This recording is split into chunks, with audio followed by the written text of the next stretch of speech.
Now, President William Ruto has defended Kenya's push for a new long-term development blueprint, saying the country must start planning for the life beyond 2030. Ruto said rapid technological advancements, artificial intelligence, and climate change have created a new development landscape that requires the country to think further ahead.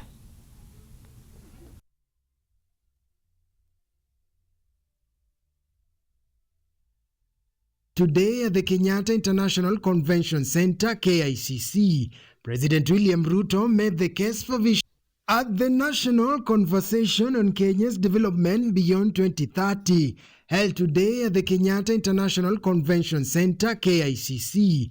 President William Ruto made the case for Vision 2060, arguing that Kenya could not plan its future using the realities of the past. Ruto also called for lessons to be drawn from the successes and shortcomings of Vision 2030 as the country shapes its next development path. Kenya is bigger than any election. For far too long, we have made elections to look like it is a matter of life and death. It is not. Yes, it is important.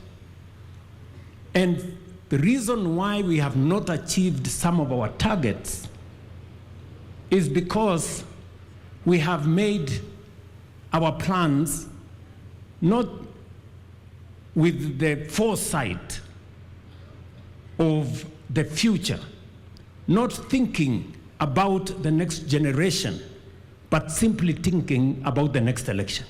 For Kisumu, Governor and Chairperson of the Vision 2060 Strategic Working Group, Professor Anyang' Nyong'o, the value of the new blueprint will depend on whether it can rise above electoral politics. Nyong'o said long-term development priorities should not be interrupted by election cycles or changes in political leadership.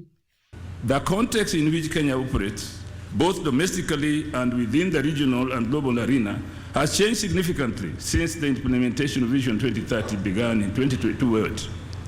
Kenya now has a younger and increasingly urbanized population, creating growing demand for infrastructure, energy, housing, and social amenities. Regionally and across the continent, Kenya also faces increased competition, including from neighboring East African community countries, as nations pursue greater economic, infrastructural, and technological competition.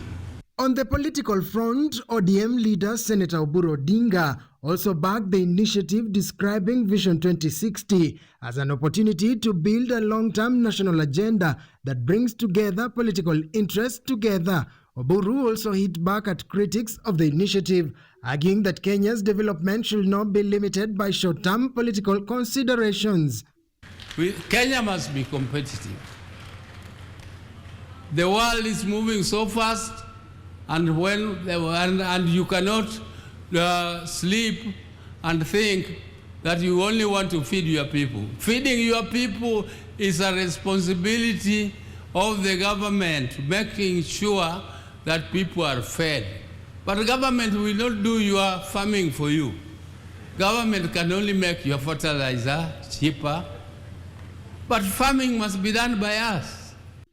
As Kenya looks beyond 2030, the Vision 2060 conservation has shifted attention from what the country hopes to achieve in the next few years to the Kenya it wants to build over the next 3 decades. Brian Uma, KUTV.